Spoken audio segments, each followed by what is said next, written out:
Azərbaycan Dövlət Təhlükəsizliyi Xidməti tərəfindən həbs edilən iş adamı Adnan Əhmədzadə ilə bağlı daha bir fakt üzə çıxıb. Bu saat.az teleqrafa istinadla məlumat verir ki, iş adamı qanunsuz yollarla əldə etdiyi pullar hesabına Birləşmiş Ərəb Əmirliklərində də özünə dəbdəbəli və bahalı mənzil alıb. Söhbət Bakarat Residences in Downtown Dubai yaşayış otel kompleksindən 67 milyon dirhəmə alınan mənzildən gedir. 67 milyon dirhəm 31 milyon manat və ya 18 milyon dollar. İki gülləri bina otel və yaşayış kompleksindən ibarətdir. Burada Bakarat brendi altında idarə olunan 5 ulduzlu otel yerləşir. Residences hissəsi də adından məlum olduğu kimi yaşayış kompleksidir. Premium mənzillər və penthouselar.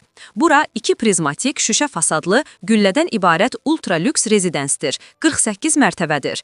Şeyx Zayed Road yaxınlığındadır. Business Bay, DFC, Burj Khalifa, Dubai Mall, Dubai Opera kimi ticarət, biznes və mədəniyyət mərkəzlərinə nəqli baxımdan əlçatandır. Bölgəyə əlaqələndirilmiş əsas yol şəbəkələri Şeyx Zayed Road kimi avtomobillə hava limanına təxminən 15-20 dəqiqədir.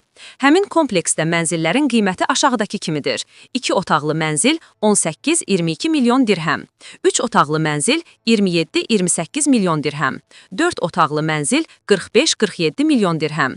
5 otaqlı mənzil 65-76 milyon dirhəm. Belə məlum olur ki, Adnan Əhmədzadə Dubayın mərkəzində 5 otaqlı mənzilin sahibi olub. Bakarat Hotel and Residences Dubai çəkici edən həm də mənzərəsidir. Penthouse'larda və yüksək mərtəbələrdə panoramik mənzərələr, Burj Khalifa, Dubai Fountain, Business Bay, DFC, Dubai Mall, Dubai Opera və s. Bakarat Residences Downtown Dubai binasının tamamlanma, təhvil verilmə tarixi 2026-cı ilin 4-cü rübü olaraq planlaşdırılır.